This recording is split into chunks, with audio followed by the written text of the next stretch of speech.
Assalamualaikum warahmatullahi wabarakatuh. Selamat pagi ya, atau semangat pagi. Salam sejahtera buat kita semua.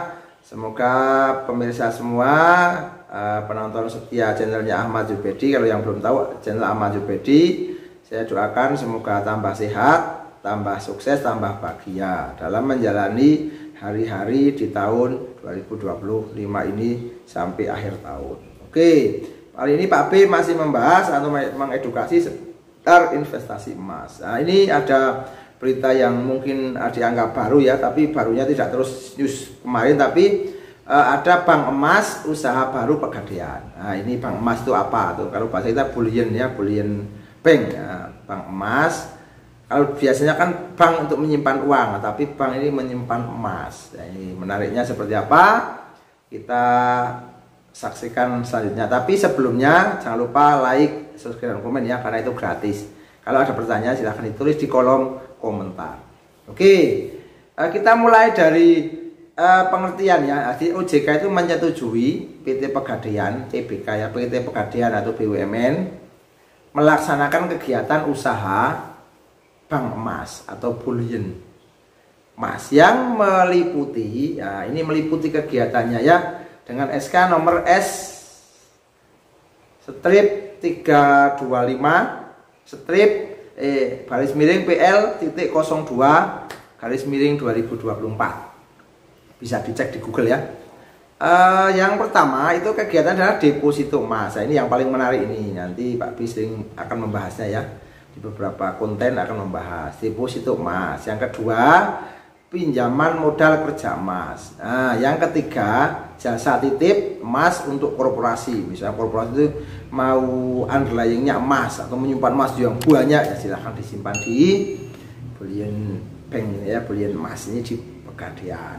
Nah, yang keempat, perdagangan emas. Ini bisa nanti perdagangan itu bisa antar negara. Jadi perdagangan emas antar negara.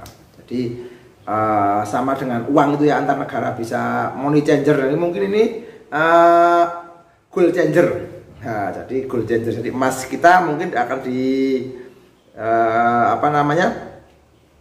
tukar dengan emas yang di Inggris misalnya. Dengan kalau emas kan sama rata, misalnya sudah melalui LBMA kan sudah semuanya emas itu bisa digunakan. Contoh misalnya Antam itu digunakan di seluruh negara-negara yang sudah dalam satu komunitas tersebut. Nah, apa itu bank emas atau bullion emas? Menurut definisi dalam peraturan Otoritas Jasa Keuangan nomor 17 tahun 2024, kegiatan bullion adalah kegiatan usaha yang berkaitan dengan emas yang dilakukan oleh lembaga jasa keuangan. Makanya harus mendapatkan izin dari Otoritas Jasa Keuangan. Kegiatan yang dimaksud dapat berupa simpanan emas, perdagangan emas, dan atau kegiatan lainnya yang dilakukan oleh lembaga jasa keuangan atau LJK ya. Nah, jadi simpanan emas, perdagangan emas, atau kegiatan lain yang dilakukan oleh jasa keuangan. Pembentukan bullion emas ini ya, salah satunya adalah Pegadaian kan menjadi pelopor ya, karena BUMN menjadi pelopor. Dan kemarin Pak B dengar sudah ada Bank Syariah Indonesia BSI ya, itu juga sama, nanti prosesnya hampir mirip ya, tapi memang mungkin ada perbedaan dikit-dikit tapi mirip. Jadi ada depositonya, itu ada cicil emasnya dan sebagainya, dengan konsep atau akad yang sudah disepakati antara pihak bank dengan nasabah. Itu kan ada, jadi memang sudah ada, dan nanti ini akan menjadikan luar biasa itu akan menjadikan kita seperti negara-negara yang lain seperti Turki, seperti Malaysia dan lain sebagainya. Itu sudah ada, bahkan besok akan ada namanya ATM emas. Nah, dulu ada namanya dinaran ya, tapi mungkin regulasinya yang membatasi, jadi belum tenar. Kalau ini sudah tidak dibatasi kan nanti ada, kita mau investasi atau mau ngambil di ATM 5 gram, ternyata pencet karena kita sudah punya misal sudah punya saldonya di sini, misalkan katakanlah 200 gram, misalnya mau tak ambil 5 gram, nah, tinggal melihat kayak kita ngambil uang itu. Suatu saat akan seperti itu ke depannya ya. Pembentukan bullion memberikan keuntungan bagi pemerintah. Yang pertama, industri perhiasan, industri pengolahan emas, terus bank tentunya, dan masyarakat yang memiliki simpanan emas tentunya. Bukan masyarakat umum, tapi masyarakat yang memiliki simpanan emas dari pemerintah.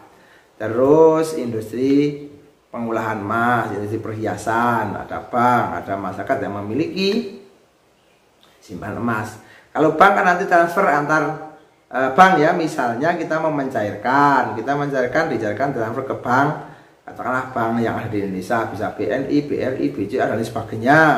Atau mau beli, kita kan juga transfer juga kalau lewat aplikasi ya, tapi kalau lewat langsung ke kantor ya enggak. Tuh. Untuk pemerintah misalnya bisa menghemat devisa negara. Jadi kalau misalnya jual beli kan tinggal seperti kita uang gitu ya, kalau ekspor impor gitu ya. Nah, itu seperti itulah. Tapi secara spesifiknya belum ada regulasinya dan belum diterangkan secara mendetail.